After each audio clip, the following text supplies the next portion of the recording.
सच में भाजपा वालों के लिए यूपी में मौसम खराब है। इस बार भारतीय जनता पार्टी का झूठ का जहाज उत्तर प्रदेश में नहीं उतर पाएगा। के लिए बीजेपी का आज मैनिफेस्टो निकालना है।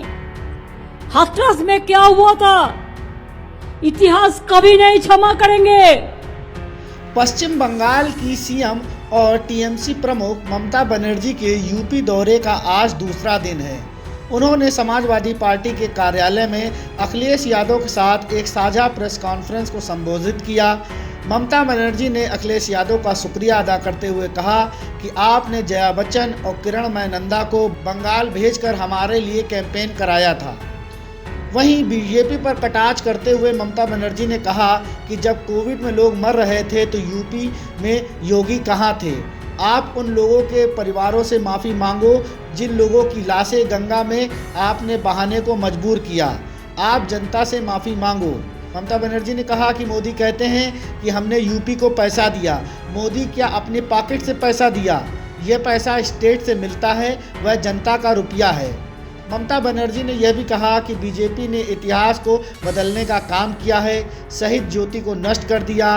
बाबा साहब अंबेडकर जिन्होंने हमारे संविधान की रचना की थी, आज बीजेपी उससे खेल रही है। ममता बनर्जी ने यह भी कहा कि आज फर्जी एनकाउंटर कर लोगों को मारने की क्या ज़रूरत है, आप कानून से काम लीजिए। जब कोई लोग मर जाता है वो सबसे ऊंचा हो जाता है, हम लोग उसको श्रद्धांजलि देते हैं। चाहे हिंदू हो, चाहे मुस्लिम हो, चाहे सिख हो, चाहे ईसाई हो, चाहे जाट हो, चाहे दलित हो, चाहे ब्राह्मण हो, और आपने क्या किया? सबको फेंक दिया, पानी में आग लगा दिया। आपका पास लकड़ी नहीं था, जलाने का लकड़ी भी नहीं था, आप सोचा भी नहीं था। पहले माफी मांगो, उसका बाद वोट मांगो। वहीं अखिलेश यादव ने कहा कि सपा के लिए गर्व की बात है कि बंगाल की धरा से ममता बनर्जी हमारे साथ मौजूद हैं। ममता बनर्जी को बंगाल चुनाव के लिए बधाई, जिन्होंने सांप्रदायिक ताकतों को हराने का काम किया।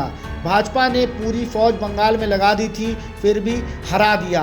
आपकी जीत से नारी शक्ति का सम्मान बढ़ा है। वहीं हाल ही में खराब मौसम के कारण पीएम मोदी का बिजनौर दौरा रद्द हो गया था। इस पर अखिलेश यादव ने तंज कसते हुए कहा कि दीदी कोलकाता से यूपी आ गईं, मगर दिल्ली के लोग यूपी नहीं आ पाए। कहाँ खराब मौसम है? सच में भाजपा के लिए यूपी में खराब है। भाजपा का झूठ का जहाज यूपी में नहीं लैंड कर पाएगा। दीदी को देखकर भाजपा को बंगाल की याद आ गई होगी। 10 मार्च को जीत का रसगुल्ला हम सब मिलकर खाएंगे।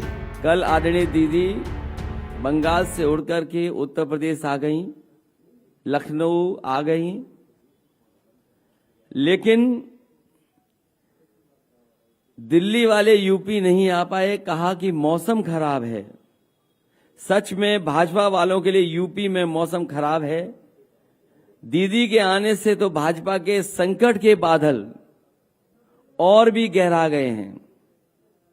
इस बार भारतीय जनता पार्टी का झूठ का जहाज उत्तर प्रदेश में नहीं उतर पाएगा। Bureau report LP news.